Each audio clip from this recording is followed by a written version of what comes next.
Zoom কিংবা Google meet নয়, এবার সম্পূর্ণ দেশীয় প্রযুক্তিতেই সফলভাবে সম্পন্ন হলো বিটিআরসির জাতীয় গণশুনানি। টেলিযোগাযোগ খাতের এই গুরুত্বপূর্ণ আয়োজনে ব্যবহার করা হয়েছে দেশীয় ভিডিও কনফারেন্সিং প্ল্যাটফর্ম কনভে। সংশ্লিষ্টরা বলছেন, নিরাপদ এবং নিজস্ব সার্ভারে অনুষ্ঠিত এই শুনানি বাংলাদেশের প্রযুক্তিগত সক্ষমতার এক নতুন মাইলফলক।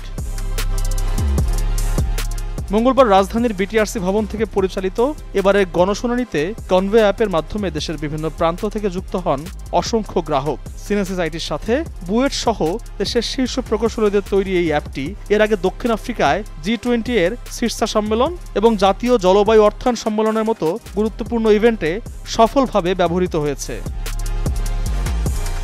এবারের শুনানিতে মোবাইল নেটওয়ার্কের মান, কল ড্রপ, ইন্টারনেটের ধীরগতি এবং ডেটার মূল্য নিয়ে সরাসরি অভিযোগ জানান গ্রাহকরা।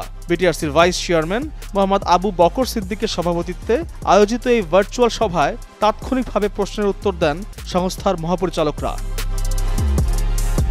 তথ্য প্রযুক্তি বিশেষজ্ঞরা বলছেন, সরকারি গুরুত্বপূর্ণ সভা ও গণশুনানিতে এমন দেশীয় প্ল্যাটফর্মের ব্যবহার শুধু বৈদেশিক মুদ্রায় সাশ্রয় করবে না, বরং নিশ্চিত করবে তথ্যের সার্বভৌমত্ব। আল মোহাম্মদুল খান, নিউজ 24, ঢাকা।